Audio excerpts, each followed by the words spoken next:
correspondientes a la lección 20. Mañana tendremos un tema especial, un servicio de comunión o Santa Cena. Quiero deciros, no obstante, que hay una declaración muy interesante en el libro de Apocalipsis, en el capítulo 19, os invito a buscar, en el capítulo 19 de Apocalipsis es la página, exactamente, la página 1154.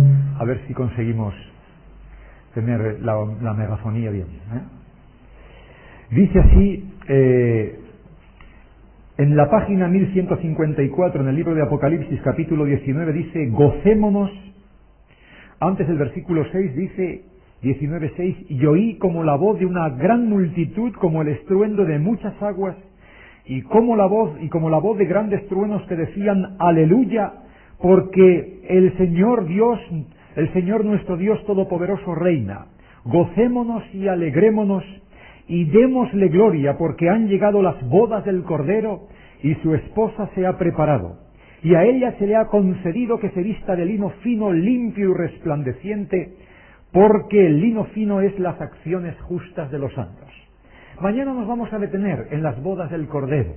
Veréis la relación que tiene el servicio que vais a presenciar mañana muchos de vosotros con esta declaración del libro de Apocalipsis. Pero este no es el tema de hoy, en todo caso será el de mañana. El de mañana no recibiréis hoja guía, pero os invitamos a estar presentes con nosotros a un servicio de Santa Cena o Comunión como lo hizo Jesús. Y veréis la significación que tienen estas palabras que yo he leído en el libro de Apocalipsis. Hoy vamos a abordar un tema que ha preocupado siempre a muchas personas, un tema que a más de uno de nosotros cuando éramos niños y menos niños nos ha sobrecogido, nos ha inquietado, nos ha hecho quizás a lo mejor cuando éramos adolescentes o muchachos perder alguna noche de sueño, cuando hemos oído hablar del castigo de Dios contra los impíos o del infierno. Hoy vamos a hablar de este tema a la luz de la Biblia, cuando el Dios de amor castiga. ¿Sabéis? Hay personas que dicen que Dios es un Dios misericordioso, un Dios de amor. Yo lo hablaba esta semana con una joven que me decía que Dios es un Dios de amor y que lo más importante que tenemos que hacer las personas es amarnos unos a otros como Cristo nos mandó, y es cierto, y esta joven tenía razón, pero el amor debe traducirse, como dice Jesucristo, si me amáis guardad mis mandamientos. El amor debe traducirse en una conducta, en una vida, en un comportamiento determinado, porque un día Dios traerá toda obra a juicio. Y el Señor va a dar a cada uno lo suyo, a cada uno. Hoy vamos a hablar del aspecto, diríamos, que tiene que ver con la justicia de Dios hacia aquellos seres que no le han aceptado. La palabra de Dios dice en boca de San Pablo, Dios quiere que todos los hombres sean salvos. Eso es lo que quiere Dios. Y que vengan al conocimiento de la verdad. Pero aunque Cristo murió por todos, no todos alcanzarán la vida eterna, desgraciadamente. Cuando Dios habla, y lo veis en la introducción del tema de hoy, cuando Dios habla del juicio ejecutivo contra los malvados, la Biblia indica que para el Señor esa es una extraña obra, una extraña operación, algo que Él no quisiera llevar a cabo, pero que en función de su santidad por una parte y de su justicia por otra, no queda más remedio que cumplir esta extraña obra de parte de Dios. Hoy vamos a examinar este tema importante que sin duda suscitará algunas preguntas. Ya hay aquí algunas preguntas que nos han hecho antes de iniciar el tema. Bien, yo quisiera iniciarlo hoy también viendo algunas diapositivas, recordando algunas cosas que ya habéis escuchado de la palabra del pastor Belvedere y introduciéndonos un poco en la temática de hoy, que promete ser de gran interés, aunque dudo que la podamos agotar toda, pero seremos muy respetuosos con el horario, con el fin de que no se nos haga demasiado tarde. Vamos pues ahora a apagar las luces, por favor, y a comentar algunas diapositivas que he traído conmigo para que podamos introducirnos en el tema.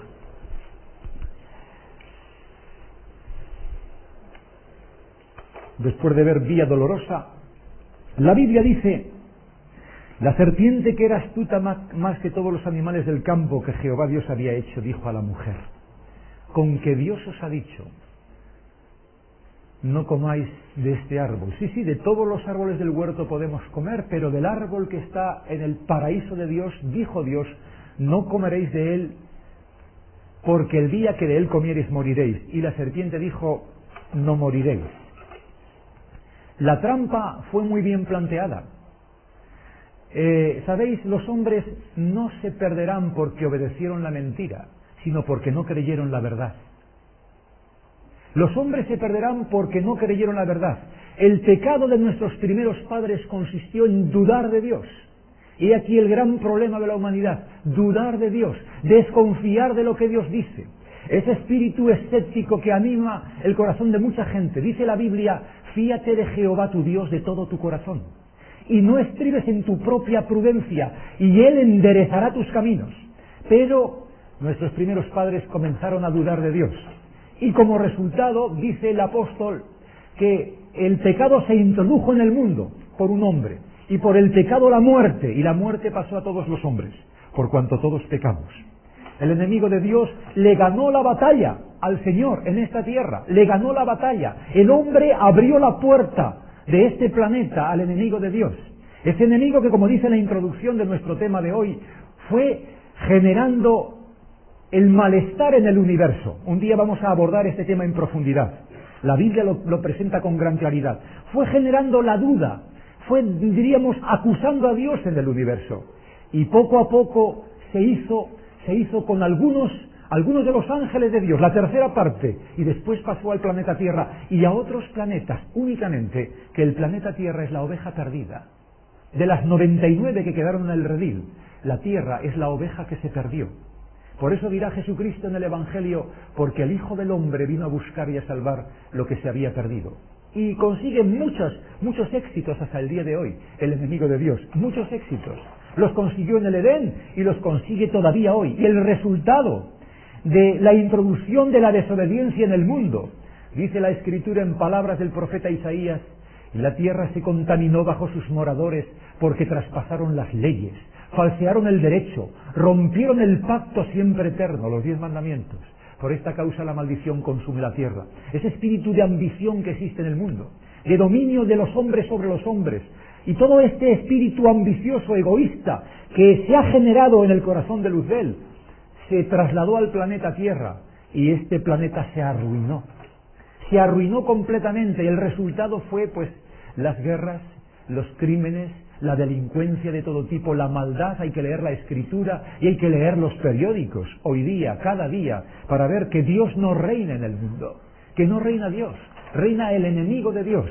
Estas experiencias modernas y antiguas, desde que Caín matara a Abel, estamos viéndolas permanentemente a lo largo y a lo ancho de este planeta. La ambición, el egoísmo de los hombres, la avaricia, tantos y tantos pecados que han hecho de nuestra vida y de nuestro planeta un planeta y una vida desgraciada, completamente desgraciada, que ha arruinado la vida. Aquí tenéis un campo de un cementerio de la Segunda Guerra Mundial. Miles de hombres jóvenes murieron como resultado de las transgresiones de la ley de Dios, de las que todos somos solidarios. La tierra se contaminó bajo sus moradores, dice el profeta, porque traspasaron las leyes, falsearon el derecho, rompieron el pacto. Por esta causa, añade el profeta Isaías, la maldición consumió la tierra y sus moradores fueron asolados. Por esta causa se consumieron los habitantes de la tierra y disminuyeron los hombres. Bien, tantas persecuciones. Aquí tenéis un cuadro de la Edad Media, ¿veis? Unas personas que son perseguidas por leer la Biblia. Han llamado a la puerta a los esbirros del Santo Oficio, como les llama Miguel de Cervantes en el Quijote, a los hombres de la Inquisición. Han llamado a la puerta en aquellas épocas cuando no se podía leer la Biblia. Cuando por leer la Biblia te encarcelaban o te llevaban y te juzgaban después. Han llamado a la puerta. El tribunal de la Inquisición llama a la puerta. Tantas persecuciones, tantas atrocidades de todo tipo, no solamente religiosas y sociales, de todo tipo. Bien, pero llegará un momento cuando Dios va a juzgar a Satanás y va a juzgar a los malvados. Y llegará un momento cuando Dios va a dar a cada uno lo suyo. Se terminarán las guerras, se terminará el dolor, el sufrimiento, la miseria humana, todo se va a acabar. Pero ¿cómo será ese castigo? ¿De qué manera? ¿Cómo lo describe el libro de Apocalipsis? ¿Será un tormento espantoso, eterno, como nos han enseñado? ¿Qué dice la palabra de Dios y concretamente el libro de Apocalipsis? Aquí tenemos una imagen que sí que me parece que el profesor Belvedere nos comentó. Y subieron sobre la anchura de la tierra y rodearon el campamento de los santos y la ciudad amada.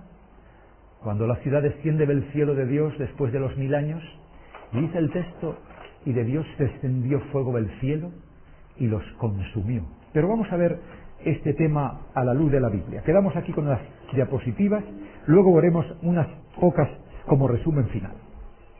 Es que, mis queridos hermanos y amigos que me escucháis, este mundo clama justicia. Desde que el hombre es hombre sobre la tierra, la injusticia y la maldad han campeado libremente a lo largo y a lo ancho del planeta durante siglos. Y la humanidad clama por justicia. La justicia humana ya sabemos a dónde va a parar. A veces los hombres intentan hacerlo lo mejor que saben y pueden, pero ¿cuántas cosas quedan sin arreglar? ¿Cuántas cosas? A todos los niveles. A nivel, diríamos, político, a nivel personal, familiar. ¿Cuántas cosas quedan totalmente por arreglar? Es importante que tengamos en cuenta estas palabras que yo os citaba antes de memoria y que se encuentran en el libro de los Proverbios. Libro de los Proverbios es el libro de Eclesiastés, mejor dicho, la página 645, y que dice así, página 645, Eclesiastés 12, 13 y 14, dice así: el fin de todo el discurso oído es este: teme a Dios y guarda sus mandamientos, porque esto es el todo del hombre. Porque Dios traerá toda obra a juicio, juntamente con toda cosa encubierta, sea buena o sea mala. Dios, como decíamos al principio, va a traer toda su obra a juicio. Ese será el día de la verdad. El día cuando todas las obras de los hombres serán puestas al descubierto. Cuando cada uno, como dice Cristo, recibirá conforme a sus obras. Un Dios justo. Un Dios que tiene la última palabra, con claridad, con justicia perfecta. Y eso será el día cuando el Señor regrese a la tierra por segunda vez. Ya sabéis, nos lo hemos explicado estos días atrás, el profesor Belvedere nos ha indicado que el juicio de Dios tiene 3 fases. La primera fase tiene lugar antes de la segunda venida de Cristo. Antes de la segunda venida de Cristo, ahora, en este momento, porque cuando el Señor vuelve a la tierra, dice, los muertos en Cristo resucitarán, los que vivimos, los que hayamos quedado, seremos arrebatados juntamente con ellos en las nubes. Quiere decirse, por tanto, que los que han de ser salvos ya habrán sido juzgados cuando venga el Señor, porque el Señor los llevará. Pero durante los 1000 años que hemos estudiado y aparecen claramente estos textos en Apocalipsis 20, durante los 1000 años será el juicio de los que no se salvaron. Y al final de los 1000 años, tendrá lugar el juicio ejecutivo, del que vamos a hablar en esta tarde.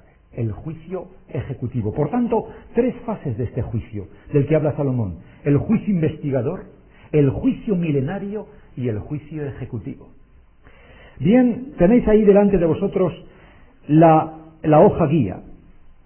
Veis en la introducción, primero, que Dios es amor, que Dios ha querido salvar a la humanidad desde que ésta se alejó de Él. Es decir, Dios no deseó jamás que los hombres se alejasen de Él. Todo lo contrario, pero creó seres libres, con libre albedrío, para que los hombres tomásemos el camino que en limpia conciencia o en libertad nos pareciese oportuno. Y el Señor sigue actuando de la misma manera hoy. Dios dice en su palabra: y aquí pongo delante de vosotros 2 caminos, el camino de la vida y el de la muerte. Escoge el de la vida para que vivas, pero nos dice, escoge. Y eso es lo que hizo Dios con sus seres creados a la imagen, a su imagen, con sus criaturas. Les dio libertad para escoger. Libertad para escoger. Y bien, el hombre, primeramente el diablo y después el ser humano, Adán, escogieron mal, hicieron mal uso de su libertad. Y el resultado es, como decíamos antes y veíamos en las diapositivas, el sufrimiento, el dolor, la tristeza en este planeta. Pero hay un rayo de esperanza. Desde Génesis capítulo 3, versículo 15, Dios anuncia al Redentor. Dios indica en su palabra que de la simiente de la mujer habría de nacer alguien que destruiría el poder del mal.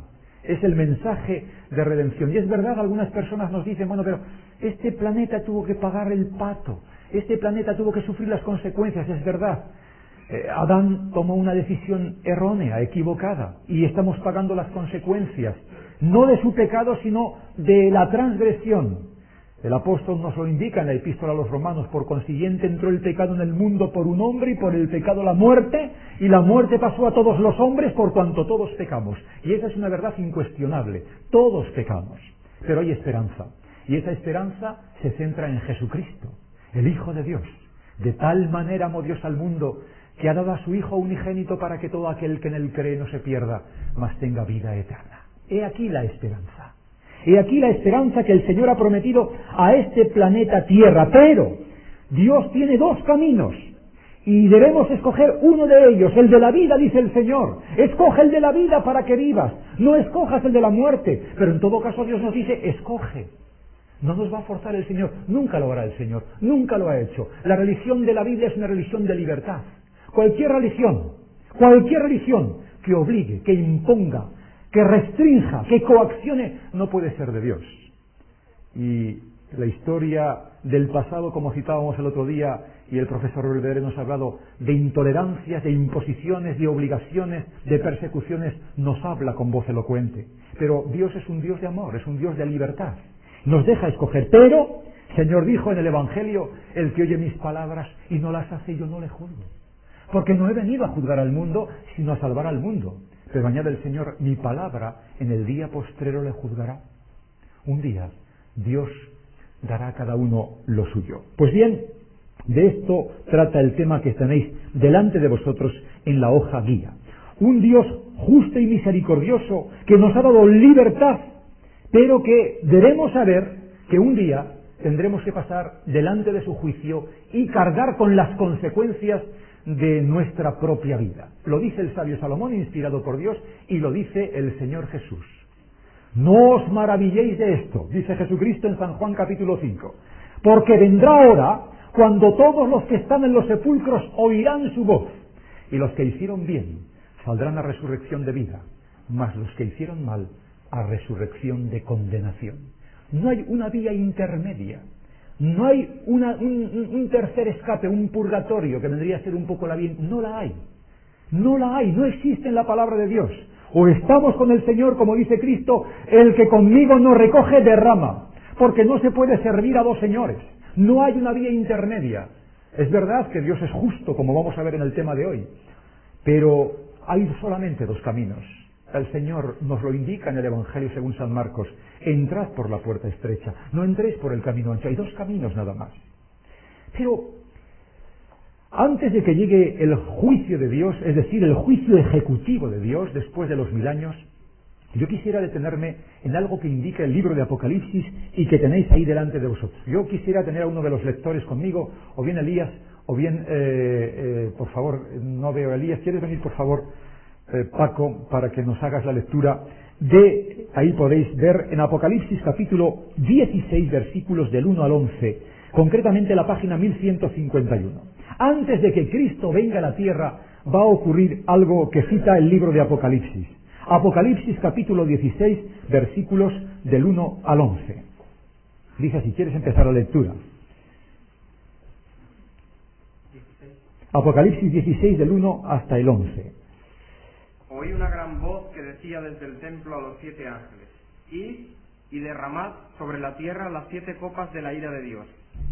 Fue el primero y derramó su copa sobre la tierra, y vino una úlcera maligna y pestilente sobre los hombres, que tenían la marca de la bestia y que adoraban su imagen.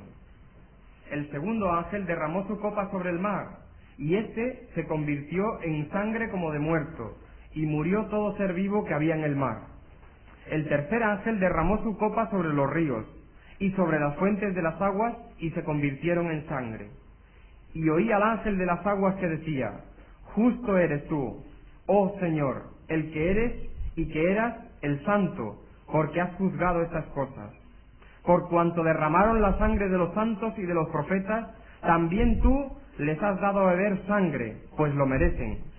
También oí a otro que desde el altar decía: ciertamente, Señor Dios Todopoderoso, tus juicios son verdaderos y justos. El cuarto ángel derramó su copa sobre el sol, al cual fue dado quemar a los hombres con fuego. Y los hombres se quemaron con el gran calor, y blasfemaron el nombre de Dios, que tiene poder sobre estas plagas, y no se arrepintieron para darle gloria. El quinto ángel derramó su copa sobre el trono de la bestia, y su reino se cubrió de tinieblas, y mordían de dolor sus lenguas. Y blasfemaron contra el Dios del cielo por sus dolores y por sus úlceras, y no se arrepintieron de sus obras. Aquí tenéis las plagas de Apocalipsis capítulo 16. ¿A qué os recuerdan estas plagas? ¿Qué os recuerdan estas plagas? A ver, un poco de memoria. A las de Egipto. ¿Recordáis la historia sagrada que hemos aprendido muchos de niños? Esas plagas que cayeron en la tierra de Egipto, tremendas, que hicieron que por fin el corazón de Faraón cediese a Moisés a salir al pueblo de Israel de Egipto. Esas plagas son una ilustración de las 7 plagas que caerán sobre la tierra antes de la segunda venida de Cristo. Tremendas plagas que caerán, espantosas plagas. ¿Sabéis? En el libro del profeta Daniel, que estudiaremos en los próximos días cuando terminemos Apocalipsis, aquellos que tengáis a mano vuestra Biblia, que yo siempre os recomiendo que la traigáis a estos seminarios, en el capítulo 12 del libro de Daniel, en la página 827, al hablar de este momento, cuando caen las plagas sobre la tierra, dice el libro de Daniel, capítulo 12, versículos 1 y 2, concretamente, dice: en aquel tiempo se levantará Miguel, el gran príncipe que está de parte de los hijos de tu pueblo, y será tiempo de angustia cual nunca fue, desde que hubo gente hasta entonces. Pero en aquel tiempo será libertado tu pueblo, todos los que se hayan escritos en el libro de la vida, y muchos de los que duermen en el polvo de la tierra serán despertados, unos para vida eterna y otros para vergüenza y confusión perpetua. Dice el profeta Daniel, hablando, Miguel aquí es Jesucristo. Miguel es el nombre de Miguel en hebreo significa el que es como Dios. El arcángel Miguel en el libro de Apocalipsis y en Daniel es un prototipo de Cristo. En aquel tiempo se levantará Miguel, el gran príncipe, está hablando de la venida del Señor, que está de parte de los hijos de tu pueblo, y será tiempo de angustia cual nunca fue, desde que hubo gente hasta entonces. ¿Sabéis por qué? Porque caen las plagas sobre la tierra. Jesucristo, como habéis escuchado el profesor Belvedere, ha comenzado el juicio en los cielos a partir del final de la profecía de los 2300 años. Cuando el juicio se termine, lo tenéis ahí escrito en la página, lo tenéis aquí en la hoja guía, en la pregunta 4, yo me adelanto. Cuando termine ese juicio, dice la pregunta número 4 de la hoja guía, podéis completar con la página 1157. ¿Quieres leerme, Paco, por favor? Apocalipsis 22, 11 y 12. Apocalipsis 22, 11 y 12. ¿Qué ocurrirá cuando termine ese juicio? El que es injusto, sea injusto todavía, y el que es inmundo, sea inmundo todavía, y el que es justo, practique la justicia todavía, y el que es santo, santifíquese todavía. He aquí, yo vengo pronto, y mi galardón conmigo, para recompensar a cada uno según sea su obra. Es decir, podéis completar si queréis, ahí tenéis el texto, el que es el versículo 11, el que es injusto sea injusto todavía, y el que es inmundo sea inmundo todavía, y el que es justo, podéis completar el texto completamente si tenéis por costumbre. Es decir, cuando termina el juicio de Dios, ya no hay posibilidad de salvación. El que es justo será justo, y el que es injusto será injusto. Y es en ese momento, antes de la venida de Cristo, cuando el tiempo de gracia, de salvación a la humanidad se acaba, es cuando caen las plagas sobre la tierra. Ya comienza el justo juicio de Dios sobre algunos que han hecho mucho daño a Dios y a su causa a lo largo de los siglos. Ya comienza, será tiempo de angustia, dice Daniel, cual nunca fue, desde que hubo gente hasta entonces. Pero hay un mensaje de esperanza: en aquel tiempo será libertado tu pueblo. Todos los que se hayan escritos en el libro. ¿Recordáis la experiencia de Egipto? ¿Qué pasó en Egipto? Y esto siempre es muy aleccionador. Cuando leemos esas plagas que hace que el sol queme, como tenéis en la hoja guía, que hace que las gentes se retuerzan de dolor, decimos, tremendo, esto es tremendo. Cuando dice Daniel, será tiempo de angustia cual nunca fue, es para ponerse a temblar. Sin embargo, recordáis la experiencia de las plagas en Egipto. ¿Qué pasó con Israel durante las plagas? ¿Qué pasó? Ni les afectó.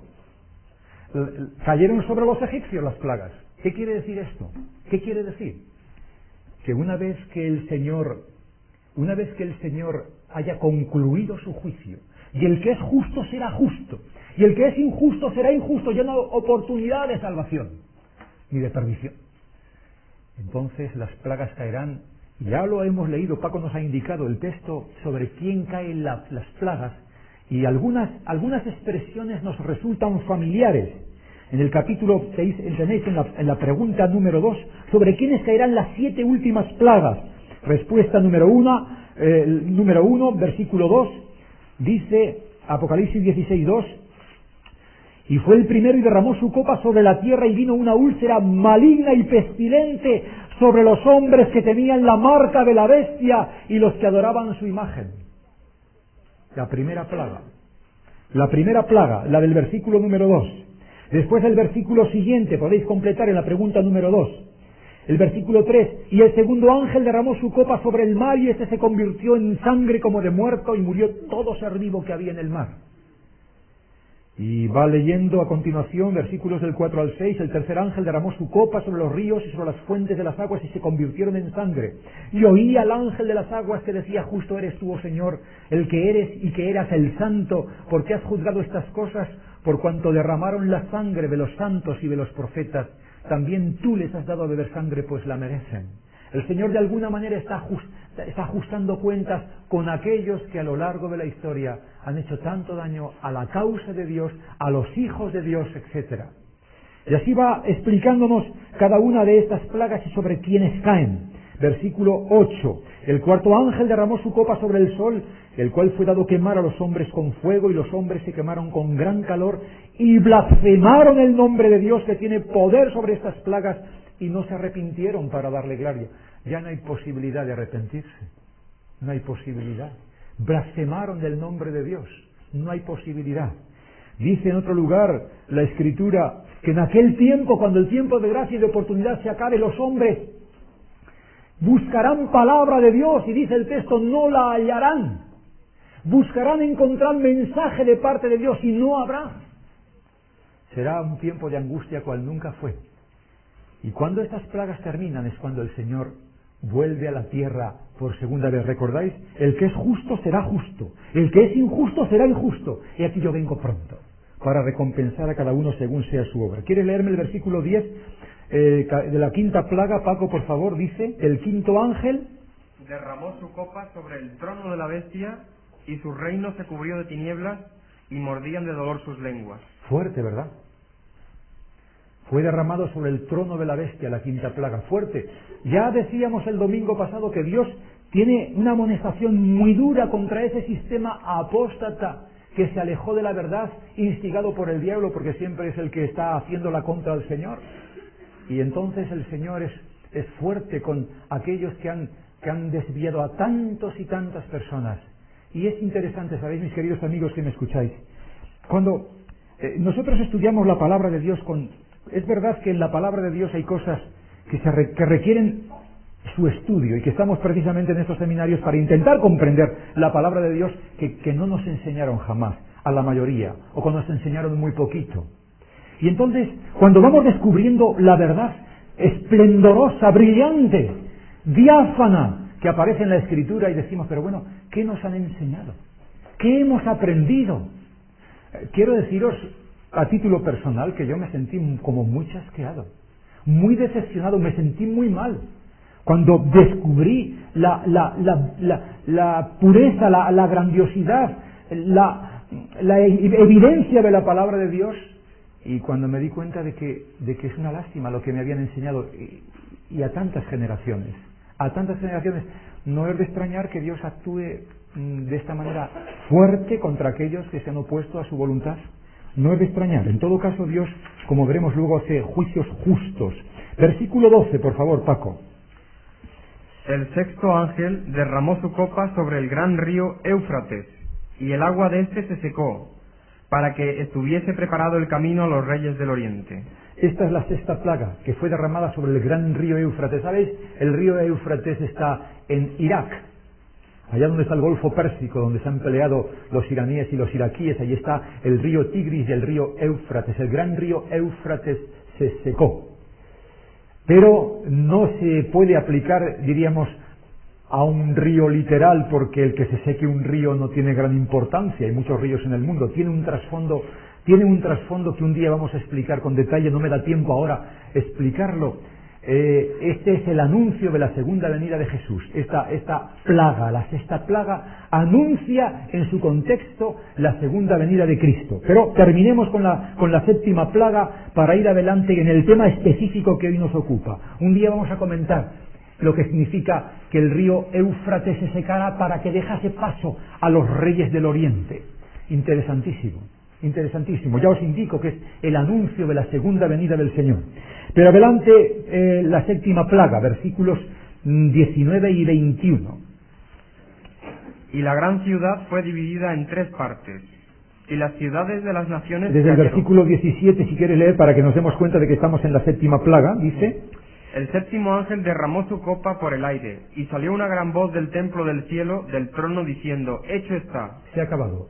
Hecho está. Dice más: Entonces hubo relámpagos y voces y truenos, y un gran temblor de tierra, un terremoto tan grande cual no lo hubo jamás desde que los hombres han estado sobre la tierra.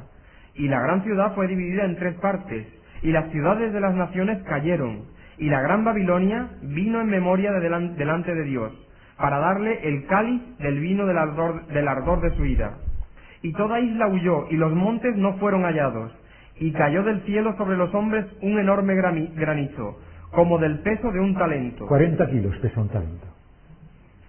Y los hombres blasfemaron contra Dios por la plaga del granizo, porque su plaga fue sobremanera grande. Alguien ha dicho, bueno, pero si esas plagas caen sobre la tierra en esas circunstancias, no queda nadie vivo en la tierra. Los estudiosos del tema indican, y es lógico que así fuese, lo mismo que ocurrió en Egipto, que esas plagas fueron, diríamos, limitadas en su duración. Pero especialmente son los juicios últimos de Dios poco antes de la segunda venida de Jesús. El tiempo de angustia. Cuando ya Cristo, en ese periodo, cuando caen las plagas, el Señor ya no intercede en el santuario celestial. Es decir, ahora Cristo, ¿sabéis? Yo tengo la siguiente impresión, y me baso para ello en la Escritura. Este mundo todavía existe. ¿No os acordáis que el profesor Olvedero nos hablaba de los 4 ángeles que detenían los vientos sobre la tierra para que no soplase viento sobre el mar, sobre la tierra, sobre ningún árbol? Es decir, que la misericordia de Dios todavía está sobre la tierra. La misericordia de Dios está sobre la tierra y parece que va a pasar, parece que los hombres, pero de repente firman un tratado, ahora desmontan las cabezas nucleares. Cuando Kennedy iba a asaltar Cuba parece que los rusos se retiraron. Ha habido momentos, diríamos, muy cruciales en la historia contemporánea cuando parecía que todo iba a dar al traste, pero de repente algo hacía que se echase para atrás. Dios está sujetando las circunstancias. ¿Sabéis por qué? Porque Jesucristo está intercediendo por la humanidad en el santuario celestial. Cristo es el sacerdote. Cristo es el pontífice, el sumo pontífice es Cristo. Está intercediendo por nosotros y Dios tiene misericordia. Pero el día que el Señor deje de ejercer su mediación, su intercesión por esta tierra, caerán las plagas. El diablo arruinará completamente el planeta. Lo arruinará completamente. El día que Jesucristo, y eso tiene lugar cuando acaba el juicio, cuando termina el juicio de Dios. Y ese periodo desde que termina ese juicio de Dios, cuando caen esas espantosas plagas, hasta que Cristo viene a la tierra, es tiempo de angustia cual nunca fue desde que hubo gente hasta entonces. Será un tiempo tremendo, tremendo, pero un tiempo de esperanza para aquellos que viven en ese momento. Ojalá seamos nosotros, aunque será muy angustioso, porque el Señor está a las puertas, porque el Señor viene pronto a buscar a su pueblo. Por eso dice, será tiempo de angustia, pero en ese tiempo, dice Daniel, será libertado tu pueblo, todos los que se hayan escritos en el libro de la vida. Así que no hemos de temer a aquellos que confiamos en el Señor, no hemos de temer a los juicios de Dios. Dios hace las cosas con justicia. En todo caso, aquellos que le rechacen, ese será su problema. Y bien, quiero deciros que en este contexto, cuando tienen lugar las plagas que caen sobre la tierra, en el libro del Apocalipsis hay un momento, creo que es la página en la pregunta, no sé si la tenemos, y si no, me parece que me la he saltado yo, es la pregunta número 15, la número 3, por favor, sí, la número 3. En la pregunta número 3, ¿quiénes escaparán de las plagas? ¿Quiénes escaparán? Página 1151. ¿Quieres leerme, por favor, Francisco? 1151. ¿Quiénes escaparán de las plagas? Versos o versículos 2 y 3. Vi también como un mar de vidrio mezclado con fuego, y a los que habían alcanzado la victoria sobre la bestia y su imagen, y su marca y el número de su nombre, en pie sobre el mar de vidrio con las arpas de Dios. ¿Os dais cuenta de que el conflicto final tiene que ver con la bestia y su marca y su imagen? Lo cita el conflicto, el gran conflicto final de la historia.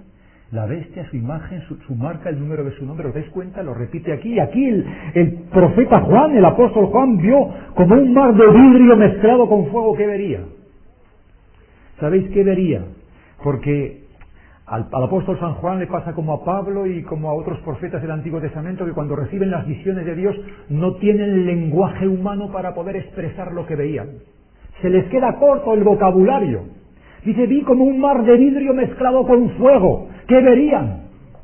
Un mar de vidrio mezclado con fuego. Dice el apóstol San Pablo que cosas que ojo no vio, ni oído oyó, ni han subido en corazón de hombre, son las que Dios ha preparado para aquellos que le aman. Y los profetas, como el apóstol Pablo dice que fue llevado por el Señor a su presencia, y explica Pablo, donde vi cosas que no os puedo explicar. No tengo palabras para poderos decir las cosas que vi. Por eso no es de extrañar que cuando leamos el Apocalipsis encontremos en el apóstol San Juan que dice, y lo que vi se parecía, era semejante, porque está intentando traducirnos en lenguaje humano las glorias de Dios, los mensajes de Dios, y le falta vocabulario a Juan, le falta expresión humana. Por eso dice aquí, vi como un mar de vidrio mezclado con fuego. ¿Y qué dice más, Paco? ¿Quieres repetir? Y los que habían alcanzado la victoria sobre la bestia y su imagen y su marca y el número de su nombre, en pie sobre el mar de vidrio con las arpas de Dios, y cantan el cántico de Moisés, siervo de Dios, y el cántico del Cordero, diciendo... ¿Sabéis? Cantan el cántico de Moisés. Cuando los israelitas atravesaron el Mar Rojo y los ejércitos faraónicos quedaron totalmente destruidos en las aguas de ese mar, que lo tenéis aquí al lado, no se lo inventa la Biblia, está el Mar Rojo, todavía existe. Hay un canto precioso de Moisés y de María, su hermana, un cántico de liberación. Un cántico de liberación del pecado, del dolor, del sufrimiento, de la miseria humana. Cantan el cántico de Moisés y el cántico del Cordero, el cántico de salvación en Cristo. Es algo extraordinario. Cantan ese cántico los que están delante de Dios. ¿Y qué más dice, Paco, por favor, que te he cortado? Y cantan el cántico de Moisés, siervo de Dios, y el cántico del Cordero, diciendo, grandes y maravillosas son tus obras, Señor Dios Todopoderoso. Justos y verdaderos son tus caminos, Rey de los santos. ¿Qué dicen los justos en la presencia del Señor? ¿Qué dicen? ¿Qué dicen los justos en la presencia del Señor que leemos en Apocalipsis 15? Grandes y maravillosas son tus obras, Señor Dios Todopoderoso. Justos y verdaderos son tus caminos. ¿Ha podido hacer mejor? Que si los hombres no se han salvado es porque no han querido, pero que Dios quiere que todo el mundo se salve. Y los justos delante del Señor, en el mar de vidrio mezclado con fuego, dicen, justos y verdaderos son tus caminos, Rey de los santos. Y dice el versículo 3, Paco, por favor, ¿quieres leernos el versículo 4, perdón? ¿Quién no te temerá, oh Señor, y glorificará tu nombre? Pues solo tú eres santo, por lo cual todas las naciones vendrán y te adorarán, porque tus juicios se han manifestado. Todas las naciones vendrán y te adorarán porque tus juicios se han manifestado. Es decir, los seres celestiales, los salvos reconocerán que Dios lo ha hecho bien, que no habrá ya sombra de duda de la actuación de Dios, que todas las incógnitas y todas las preguntas que nos han preocupado y nos preocupan serán solucionadas. Lo dicen los justos delante de Dios en el mar de vidrio mezclado con fuego. Justos y verdaderos son tus caminos, Rey de los santos.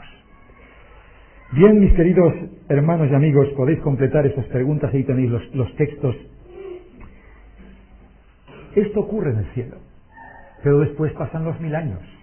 ¿Recordáis?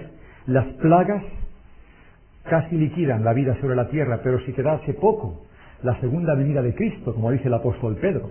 Recordad ese texto que nos va a leer de nuevo el Paco, que no está ahí, pero que nos sirve para situarnos históricamente en este contexto de Apocalipsis. Segunda epístola del apóstol San Pedro, capítulo 3, a partir del versículo 10, Paco, hasta el versículo 13. Pero el día del Señor vendrá como ladrón en la noche, en el cual los cielos pasarán con gran estruendo, y los elementos ardiendo serán deshechos, y la tierra y las obras que en ella hay serán quemadas. Puesto que todas estas cosas han de ser deshechas, ¿cómo no debéis vosotros andar en santa y piadosa manera de vivir, esperando y apresurándoos para la venida del día de Dios, en el cual los cielos, encendiéndose, serán deshechos, y los elementos siendo quemados se fundirán?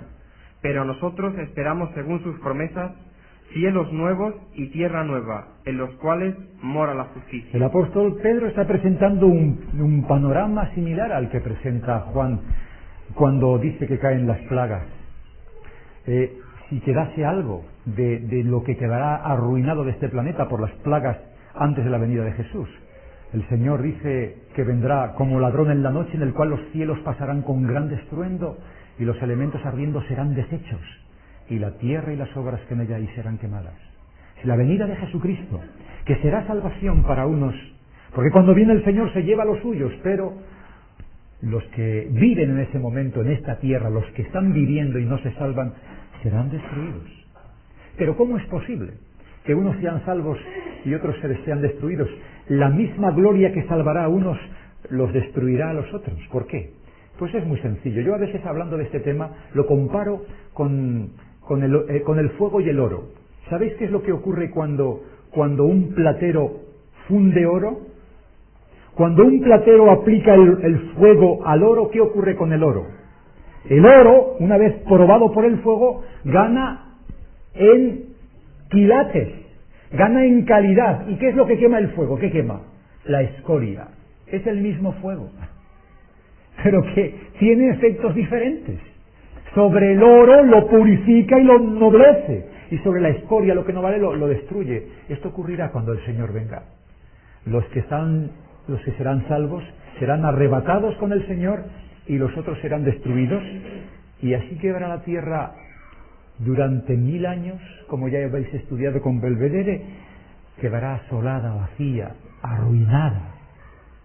Pero después de los 1000 años, todavía el Señor, en ese periodo de los 1000 años, es cuando tiene lugar el juicio de aquellos que no se salvaron. Los justos, durante los 1000 años, como dice Apocalipsis 20, llevan a cabo el juicio de aquellos que no se salvaron. ¿Por qué no se salvaron? Ese día el Señor responderá todas las preguntas. Será el día de la venida de Jesús, día de grandes sorpresas, ¿sabéis? De grandes sorpresas. Aquel día será un día sorprendente, porque algunos creyentes dirán: ¿y dónde está fulanito que era tan santo y tan bueno? ¿Que no está aquí? Y mira quién ha venido, fíjate, ¿quién se lo podía imaginar? Ese día, para que no quede sombra de duda en la mente de las criaturas de Dios, para esto el Señor establece el juicio milenario sobre los que no se han salvado. ¿Por qué no se han salvado? Para que los justos puedan decir en el mar de vidrio: justo eres, Señor, justo eres porque has hecho bien todas las cosas. para que no quede sombra de duda de la actuación de Dios en todo el universo, para que sepamos que Dios es amor, que si los hombres no se han salvado, como hemos dicho antes, es porque no han querido, que oportunidades el Señor les ha dado, y aquel día será el día de la gran verdad. ¿Y qué pasará después de los milenios, de los 1000 años? El lago de fuego y azufre es el tema que tenemos aquí delante de nosotros. Vamos a leer, Paco, por favor. ¿Qué caerá sobre los seguidores de Satanás cuando rodeen la Nueva Jerusalén al final de los 1000 años? Apocalipsis capítulo 20, versículos 9 y 10. Y subieron sobre la anchura de la tierra, y rodearon el campamento de los santos y la ciudad amada. Y de Dios descendió fuego del cielo y los consumió. Y el diablo que los engañaba fue lanzado en el lago de fuego y azufre, donde estaban la bestia y el falso profeta, y serán atormentados día y noche por los siglos de los siglos. Así que dice que caerá, podéis completar, de Dios descendió fuego del cielo y los consumió, y el diablo que los engañaba fue lanzado al lago de fuego y azufre. ¿Qué va a ocurrir? ¿Para quién está especialmente preparado este lugar? Según las palabras de Jesucristo en la página 906 de Mateo capítulo 25 versículo 41. Mateo capítulo 25 versículo 41. ¿Quieres buscarme la página 906, perdón? 905 y 6. 905 y 6, exacto. ¿Qué dice ahí, por favor, Paco? Entonces dirá también a los de la izquierda: apartaos de mí, malditos, al fuego eterno preparado para el diablo y sus ángeles. Apartaos de mí, malditos, id al fuego eterno preparado para el diablo y sus ángeles. Y aquí empieza a ver la cuestión que nos ha preocupado cuando éramos niños y menos niños, y que todavía mucha gente preocupa. Hay muchas personas que tienen un terrible miedo al infierno tradicional, es decir, al infierno que nos han enseñado cuando éramos niños en la educación religiosa que hemos recibido concretamente en el País Vasco, en España, en toda la influencia, diríamos, de la Iglesia Católica en este país y en otros países donde la Iglesia ha sido mayoritaria. El problema del infierno. Ya sabéis que ese es un lugar, según la teología tradicional, donde las personas están quemando para siempre, siempre y siempre sufriendo. Yo me he despertado de niño llorando y pidiendo auxilio a mi madre porque me angustiaba. Yo recuerdo que en los ejercicios espirituales que nos presentaban allí en el colegio, los salesianos nos contaban unas historias terroríficas, y los muchachos que recibíamos aquella, yo no sé, algunos hacéis así con la cabeza, yo no sé, me parece que no he sido solamente yo el único que ha recibido esa enseñanza. Realmente nos angustiaban con el problema del infierno eterno de sufrimiento para siempre, y con el problema del purgatorio y la cantidad de historias que nos contaban realmente angustiosas y terroríficas. Quiero indicaros que en los momentos actuales hay muchos teólogos de la Iglesia Católica que no comparten plenamente esta teología tradicional y que no se aborda el tema con el rigor con que se abordaba en la década de los 50, por ejemplo, de los 60, en la época del nacionalcatolicismo, cuando el general Franco entraba bajo palio en las iglesias, cuando la Iglesia estaba perfectamente unida al Estado español, muy unida, no había un ceremonial político que no hubiese un cardenal, un obispo, es decir, los prelados de la Iglesia española se encontraban siempre al lado del poder político. Esto es un hecho que la mayoría de nosotros, los más jóvenes no, pero la mayoría de nosotros hemos conocido. Es por tanto en ese periodo, y no solamente en ese periodo, porque la historia de España, esa forma de actuar y de vivir la religión es de tiempos ancestrales, es decir, no es de la época de Franco, es de la época de periodos anteriores, salvo algunos ramalazos de libertades con la Primera y la Segunda República, pero durante toda la historia de este país no hemos escuchado a veces de los españoles, dice los españoles son más papistas que el Papa, ¿no habéis escuchado eso? Más católicos que nadie, Por eso tenemos monarcas como muy católicos, ¿no? Como fueron los reyes católicos y otros que se caracterizaron por su catolicismo bien arraigado. Por tanto, esta enseñanza que arranca, yo diría, prácticamente del Concilio de Trento, porque el Concilio de Trento fue de alguna manera la época de la Contrarreforma la que marcó el paso, el camino de la Iglesia Católica hasta el Concilio Vaticano II, porque el Concilio Vaticano I tan apenas rozó muchos aspectos de carácter doctrinal de la Iglesia. Ha sido de alguna manera la enseñanza tradicional de la Iglesia, y dentro de esa enseñanza el infierno del que estamos comentando y que cita la Escritura. Bien, antes quisiera deciros que en la Biblia nunca se habla de un tormento eterno. Se habla de un fuego eterno, eso sí, pero no de un tormento para siempre, para siempre, para siempre.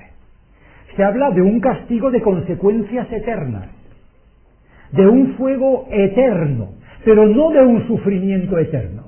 No sé si me quedó claro. Vamos a decir como el profesor Lebedere, para cuántos les va quedando claro lo que estoy indicando. Ya veo que él tiene ese estilo, yo no os pregunto esas cosas, pero quiero que os quede claro. En la Biblia nunca se habla de un castigo, y lo vamos a ver, con textos bíblicos. Se habla de un castigo de consecuencias eternas, pero nunca de un sufrimiento, de un gemir permanente, de un ay, de un dolor. Siempre, siempre, siempre. Y vamos a ver algunos textos que nos cita, por ejemplo, nuestro tema. Por ejemplo, vamos a leer en la página 1156 de Apocalipsis, capítulo 21, versículo 8. Aquí tenéis un texto. Apocalipsis 21, 8. ¿Quieres leernos, Paco, por favor? Pero los cobardes e incrédulos, los abominables y homicidas, los fornicarios y hechiceros, los idólatras y todos los mentirosos tendrán su parte en el lago que arde con fuego y azufre, que es la muerte segunda. Aquí habla del lago de fuego y azufre, de ese lago que arde con fuego y azufre, y dice el texto que es la muerte segunda. Nosotros solamente conocemos una muerte primera, la muerte normal, pero como nosotros sabemos que lo hemos estudiado en el libro de Apocalipsis, y Cristo lo dice, que no os maravilléis de esto, porque vendrá hora cuando todos los que están en los sepulcros oirán su voz, unos saldrán para resurrección de vida y otros para resurrección de condenación a los 1000 años después, resurrección de condenación. A esa resurrección de condenación, ese lago de fuego lo denomina la Biblia la muerte segunda. Y en la palabra de Dios, la muerte es todo lo opuesto a la vida. No hay memoria en la muerte. Los muertos nada saben. Dice la Escritura, Lázaro nuestro amigo duerme, voy a despertarle. Señor, si duerme estará sano. No, Lázaro ha muerto. La Biblia compara la muerte a un sueño. En este caso, el sueño de los malvados es un sueño eterno. Es una muerte eterna. Pero nunca un sufrimiento eterno. Y cuando leemos en Apocalipsis, algunos estaréis preguntando, Apocalipsis capítulo 20, versículo 10, y el diablo que los engañaba fue lanzado en el lago de fuego y azufre, donde estaba la bestia y el falso profeta, y serán atormentados día y noche por los siglos de los siglos. Este texto es utilizado por muchas personas para justificar el sufrimiento eterno. La expresión por los siglos de los siglos no se aplica en el texto original griego al sufrimiento eterno. Es una acción que continúa mientras dura el sujeto de referencia. Cuando ese sujeto se acaba, se termina la acción. Me vais a permitir que leamos algunos textos que corroboran esta expresión. Por ejemplo, en Malaquías, capítulo 4, versículos 1 y 3, página 872, podéis completar, es la pregunta número 7 de nuestro tema, 872, por favor, Paco, Malaquías 4. Porque he aquí, viene el día ardiente como un horno, y todos los soberbios, y todos los que hacen maldad serán estopa. Aquel día que vendrá los abrazará, ha dicho Jehová de los ejércitos, y no les dejará ni raíz ni rama. Viene el día ardiente como un horno.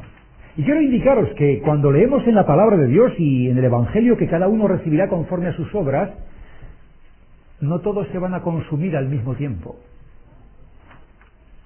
No les dejará ni raíz ni rama. Y en un árbol las ramas se queman antes que las raíces, ¿verdad? Pero al final se quema todo. Es decir, que el Señor va a aplicar un castigo proporcional a la conducta de los hombres, pero no quemará ni raíz ni rama. ¿Queréis que leamos un texto relativo a Satanás, por ejemplo, ese que cae en el lago del fuego y azufre con la bestia y el falso profeta? que caen en el lago de fuego y serán atormentados día y noche por los siglos de los siglos. Vamos a leer un texto aplicado a Satanás en el libro del profeta Ezequiel, capítulo 28. Este es un texto muy importante. ¿Sabéis? A veces los idiomas, cuando la Biblia se traduce a otro idioma, lo bueno sería que pudiésemos leer todos y griego y hebreo, porque siempre cuando se traduce un libro a otro idioma se complica mucho.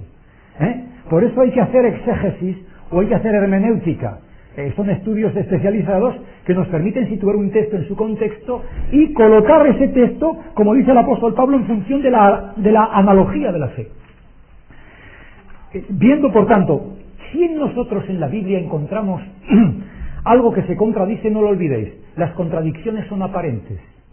Debemos investigar. La Biblia es coherente. Dios no dice una cosa de una manera y después dice otra que nos confunda. Somos nosotros, o nuestro propio idioma, lenguaje humano, que siempre es imperfecto, el que complica las situaciones. Pero en este caso, por ejemplo, que nos ocupa en Ezequiel capítulo 28, hablando de Satanás, concretamente lo podréis perfectamente, un día vamos a ver el versículo 14, desde el versículo 14, Paco, ¿quieres buscar Ezequiel 28, la página 790, hasta el 19? Tú, querubín grande, protector, yo te puse en el santo monte de Dios. Allí estuviste, en medio de las piedras de fuego que te paseabas. Perfecto eras en todos tus caminos desde el día que fuiste creado, hasta que se halló en ti maldad. A causa de Satanás, la Tú, querubín grande, protector, yo te puse en el santo monte de Dios. Allí estuviste. Está hablando de Luzbel. ¿Y qué pasa con Luzbel a continuación? A causa de la multitud de tus contrataciones fuiste lleno de iniquidad y pecaste, por lo que yo te eché del monte de Dios y te arrojé de entre las piedras del fuego, oh querubín protector. Se enalteció tu corazón a causa de tu hermosura, corrompiste tu sabiduría a causa de tu esplendor. Yo te arrojaré por tierra, delante de los reyes te pondré para que miren en ti. Con la multitud de tus maldades y con la iniquidad de tus contrataciones profanaste tu santuario. Yo pues saqué fuego de en medio de ti, el cual te consumió, y te puse en ceniza sobre la tierra a los ojos de todos los que te miran.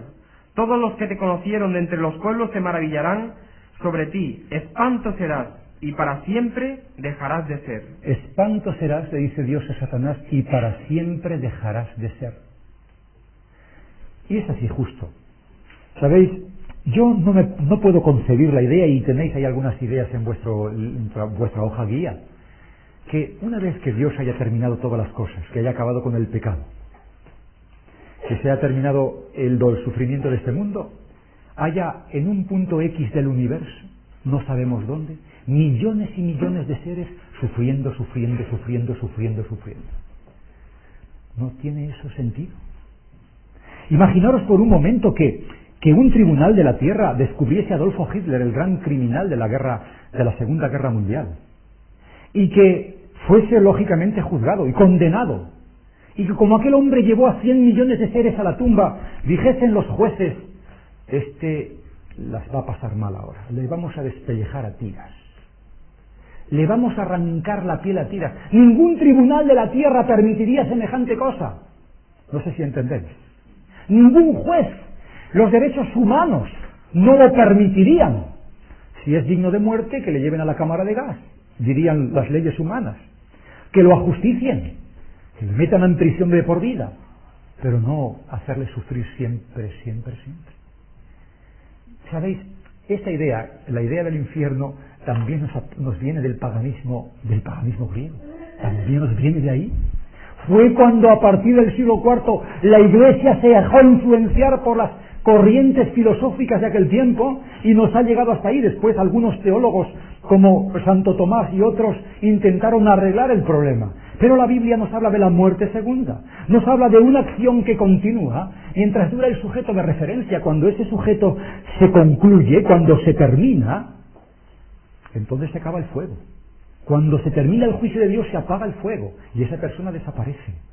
Y aquí lo que enseña la palabra de Dios, hablando de Satanás: espanto serás y para siempre dejarás de ser. Por tanto, repito las ideas. La Biblia nunca habla de un sufrimiento eterno, habla de un castigo de consecuencias eternas, muerte eterna. Habla de un fuego eterno, que no hay quien lo pare. Vamos a leer un texto que quizás lo veremos en las diapositivas por no alargar demasiado hoy. Vamos a, que en todo caso, a recordaros algunas ideas que veremos en las diapositivas. La palabra infierno, en la Biblia del latín inferis, alguien lo dijo por aquí hace unos días, debajo de tierra significa sepulcro. Y cuando una persona va al sepulcro, desaparece. Y eso es lo que ocurrirá en el infierno. La gente desaparece, nunca más volverá a la vida, cuando es, diríamos, la consecuencia de su castigo eterno. Infierno. Después la Biblia nos habla de la Gehenna, donde su gusano no muere y el fuego nunca se apaga. ¿Sabéis lo que era la Gehenna en el Evangelio? Los vertederos donde se quemaban basuras. Y Cristo, en todas las ciudades en tiempos de Jesús y ahora, hay lugares que yo paso de aquí a Santander algunas veces, no sé si veis que hay, llegando a la altura de ¿cómo se llama? El pueblo de Castro, hay una Gehenna allí, que siempre está quemando aquello, siempre está ardiendo, porque ahí constantemente están echando basuras. Es el fuego lo que es eterno, en palabras de Jesús, que no se apaga como los vertederos de basuras que siempre están ardiendo. Es decir, un fuego que no hay quien lo detenga, que no hay quien lo pare, pero que concluye, termina con su juicio, y una vez que cumple su misión, entonces el fuego desaparecerá. Vamos a leer un ejemplo bíblico, aunque lo veremos en las diapositivas. El apóstol Pedro, en su primera epístola, en la página concretamente, vamos a ver, es Judas, perdón, antes Judas y después Pedro. Paco, ¿quieres leernos en la epístola de Judas? Dice, es la página 1137, versículo 7, Judas 1, o sea, Judas no tiene más que un capítulo, el versículo 7 de la epístola universal de Judas apóstol. No es Judas el que vendió a Jesús, es el otro apóstol que se llamaba Judas Tadeo. Uno era Judas Iscariote y el otro se llamaba Judas Tadeo. Este es Judas Tadeo. Dice así Judas en su epístola, en el versículo 7: como Sodoma y Gomorra y las ciudades vecinas, las cuales de la misma manera que aquellos, habiendo fornicado e ido en pos de vicios contra naturaleza, fueron puestas, por ejemplo, sufriendo el castigo del fuego eterno. Las ciudades de Sodoma y Gomorra sufrieron el castigo del fuego eterno. Aquel fuego no había quien lo parase, y las consumió. Pero siguiendo la doctrina tradicional, tendrían que estar ardiendo, ¿verdad? Tendrían que estar ardiendo esas ciudades. ¿Qué dice el apóstol Pedro? En la página 1131, versículo 6. Dice así, página 1131, segunda de Pedro 2:6. Y si condenó por destrucción a las ciudades de Sodoma y de Gomorra, reduciéndolas a ceniza y poniéndolas de ejemplo a los que habían de vivir impíamente. ¿Cómo dice que hizo Dios con Sodoma y Gomorra? Las redujo a cenizas. Fue el fuego eterno. No quedó nada. Absolutamente no queda nada. Ese es el fuego eterno. No hay quien lo detenga. No hay quien lo pare. No queda nada. No están ardiendo Sodoma y Gomorra ahora. Se cree que se hundió el mar muerto y quedaron sepultadas sus cenizas debajo del mar muerto. Y dice que las redujo el Señor a cenizas. Esa es pues la expresión cuando leéis en la Biblia del Evangelio el fuego eterno, un fuego que no hay quien lo pare, que no hay quien lo detenga. El Señor aplicará un juicio justo y por fin Dios creará un mundo nuevo, y he aquí el mensaje de esperanza que nos trae Apocalipsis. Bien, antes de terminar, vamos a leer la pregunta número 10. ¿Qué le mostró Dios a San Juan que ocurrirá con los fieles cuando sean destruidos el pecado, su instigador y sus adherentes? Apocalipsis 21 del 3 al 5. Página 1156, Paco. Y oí una gran voz del cielo que decía: He aquí el tabernáculo de Dios con los hombres, y Él morará con ellos, y ellos serán su pueblo, y Dios mismo estará con ellos como su Dios. Enjugará Dios toda lágrima de los ojos de ellos, y ya no habrá muerte, ni habrá más llanto, ni clamor, ni dolor, porque las primeras cosas pasaron. y el que estaba sentado en el trono dijo: He aquí, yo hago nuevas todas las cosas. Y me dijo: Escribe, porque estas palabras son fieles y verdaderas. Me gusta mucho el versículo 5. Y el que estaba sentado en el trono dijo: He aquí, yo hago nuevas todas las cosas. Y le dice a Juan: Juan, apúntalo, escribe, porque estas palabras son fieles y verdaderas. Tienen la firma de Dios, esta declaración, el sello de Dios, el autógrafo del Señor. Estas palabras son fieles y verdaderas. Yo hago nuevas todas las cosas. El mundo del Satanás, de los malos, de los pecadores, acabará y Dios hará nuevas todas las cosas. Claro, siempre nos queda la pregunta: bueno, ¿y cómo hará Dios el juicio? ¿Y quién se salvará? ¿Y cómo lo hará Dios? Quiero deciros una cosa: yo no sé cómo lo hará el Señor. Solamente sé que los justos dicen en el mar de vidrio: justos y verdaderos son tus caminos, Rey de los santos. Dios lo hará bien. Dios es mejor que nosotros. Dios sabe lo que hay en tu corazón, en mi corazón. Y sin duda que el Señor va a responder a nuestras inquietudes y a nuestras expectativas. Dejémosle a Él actuar. Confiemos en Él plenamente, sabiendo que Dios hará un juicio justo. Y que un día Dios establecerá un mundo perfecto, un mundo nuevo. Antes de terminar, en los minutos que nos restan, por aquello de que una imagen vale más que 1000 palabras, si os parece, vamos a recordar un poquito lo que hemos visto, parte de lo que hemos visto hoy en diapositivas. Apagamos las luces.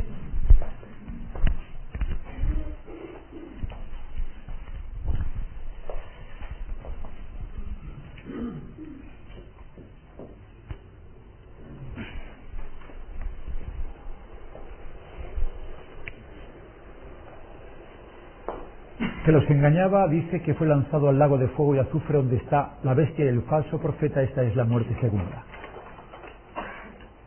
¿Castigará un Dios amante a los pecadores? Dice esta pregunta. ¿Cuál es el significado bíblico de la palabra infierno? Está citando un texto en inglés. El significado bíblico de la palabra infierno significa Sheol en hebreo, sepulcro, y Hades, veréis en algunas versiones de las Biblias que tenéis, la palabra Hades en griego significa igualmente sepulcro o infierno. ¿Cómo? Sepulcro, destino. Sí, pues tiene diferentes, puede tener diferentes. Ahora, este texto que yo citaba antes de la Gehenna que cita Jesús, Gehenna, valle de Hinón, infierno, es donde se queman los restos de las ciudades, donde está, diríamos, el basurero, donde se quema permanentemente, está aquello ardiendo, porque hay que consumir esas materias que podrían contaminar si no se destruyesen. Hoy día es un grave problema en las ciudades modernas el poder destruir las basuras o intentar de alguna manera recuperarlas para darles una aplicación industrial, Pero en tiempos de Jesús, que existía como ahora, y Cristo hace aplicación al hablar del fuego eterno, el fuego que procede de Dios, habla que no hay quien lo detenga, de la misma manera que la Gehenna está permanentemente ardiendo. Después hay otra expresión en griego, Tartarus, que significa infierno, un lugar de oscuridad. Pero nunca en la Biblia el término infierno se aplica a sufrimiento eterno, jamás. Lugar de muertos, lugar de oscuridad, fuego permanente. Apocalipsis 20, 14 y 15, y el infierno y la muerte fueron lanzados en el lago de fuego. Esta es la muerte segunda.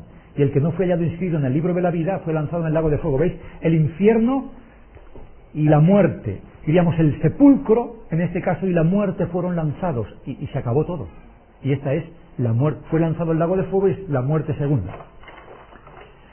¿Será lanzado el hombre completo en ese fuego? Y no temáis a los que matan el cuerpo, mas el alma no pueden matar.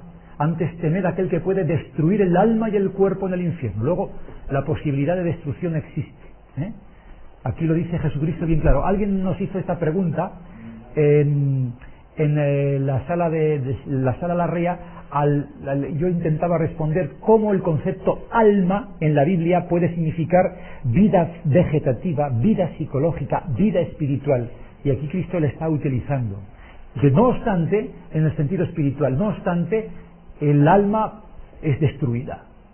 Porque el alma, como hemos dicho, y un día yo sé que algunas de estos conceptos, algunos de vosotros todavía os perturban, no los tenéis demasiado claros, los volveremos a abordar utilizando incluso los textos originales de la Biblia. Aquí tenéis el planeta Tierra que será totalmente purificado por el fuego de Dios. No quedará, como dice Malaquías, ni raíz ni rama. ¿Por cuánto tiempo se quemarán los malos?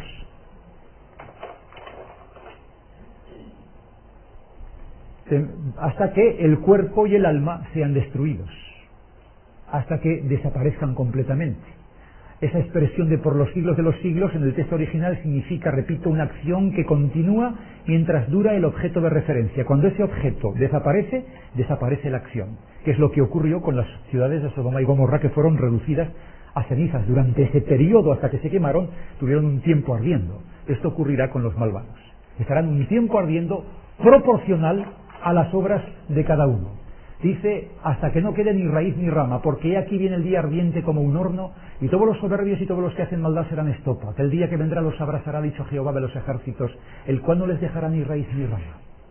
La Biblia siempre habla de una destrucción. Apocalipsis 29 dice, y subieron sobre la anchura de la tierra, y circundaron el campamento de los santos y la ciudad amada, y de Dios descendió fuego del cielo, y los devoró, y los consumió.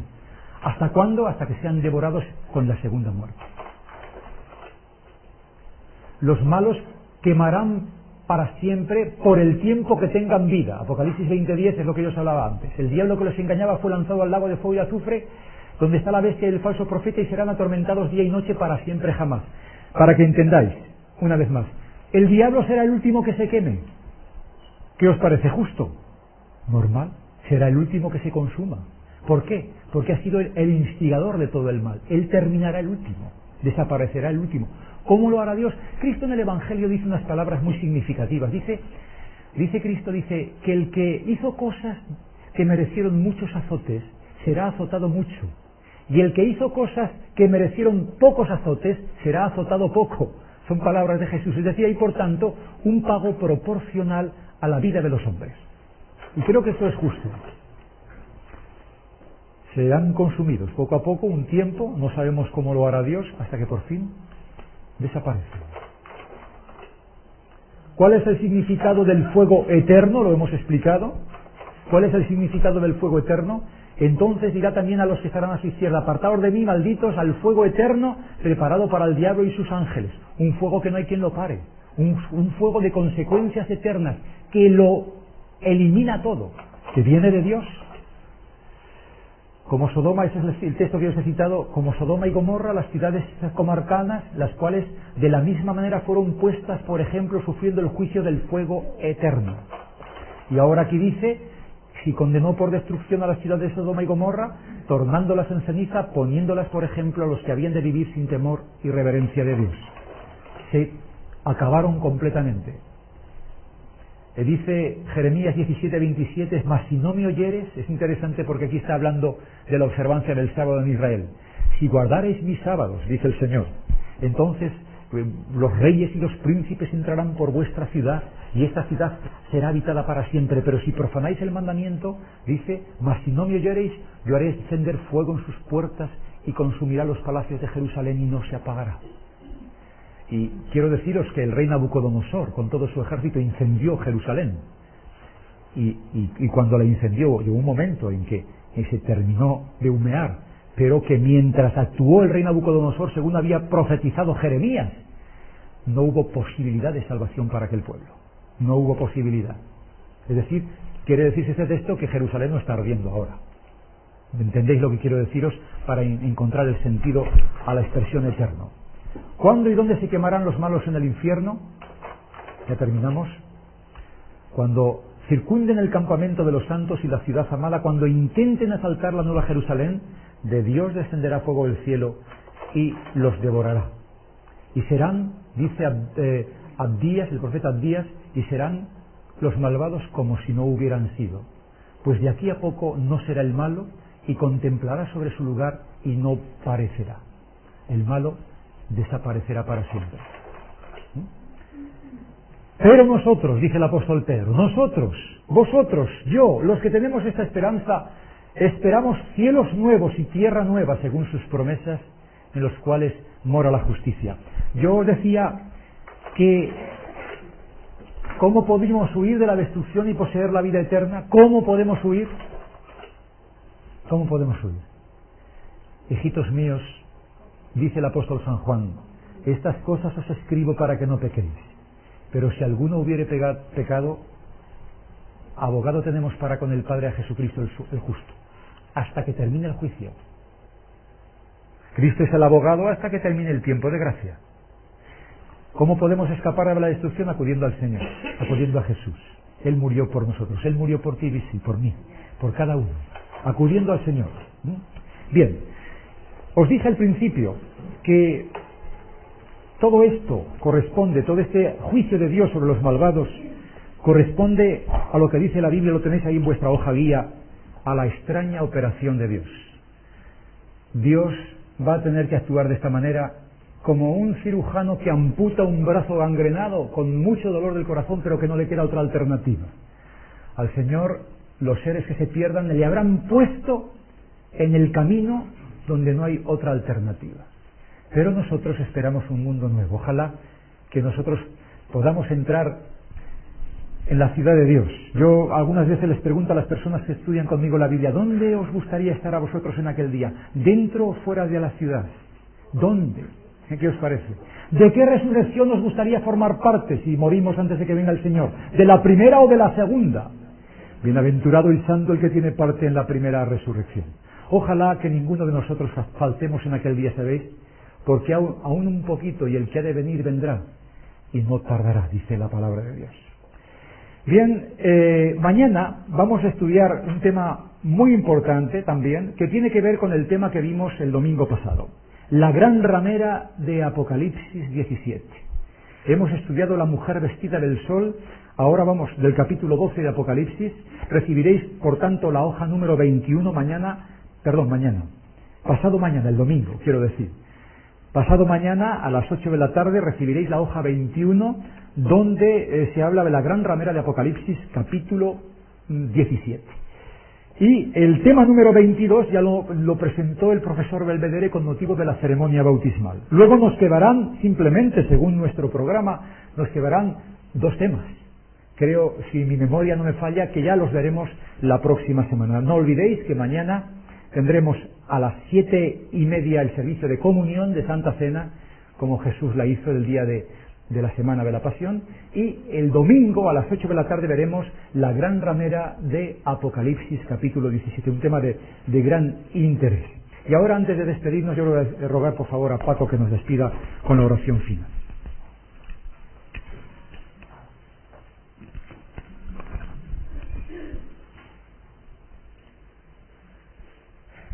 Querido Padre, muchas gracias por poder estar aquí juntos, Señor, con libertad, para estudiar tu palabra, para alabarte y, Señor, aprender de ti que tú nos amas, que quieres lo mejor para cada uno de nosotros, pero que también eres justo, que tú, Señor, darás a cada uno según sea su vida, según sea su obra. Todos los que estamos aquí queremos estar un día contigo en la santa ciudad. Ayúdanos, Padre, a ser fieles, a ser justos, a seguirte, a guardar tus mandamientos y sobre todo, Padre, a honrarte y glorificarte. Bendícenos a cada uno, Señor, ayúdanos a pasar un buen día de sábado y bendice también a nuestras familias. Que mañana, si es tu voluntad, podamos estar todos aquí gozosos para participar de esta gran fiesta que es la Santa Cena. Ayúdanos, Padre, te lo pedimos en el nombre de Jesús. Amén.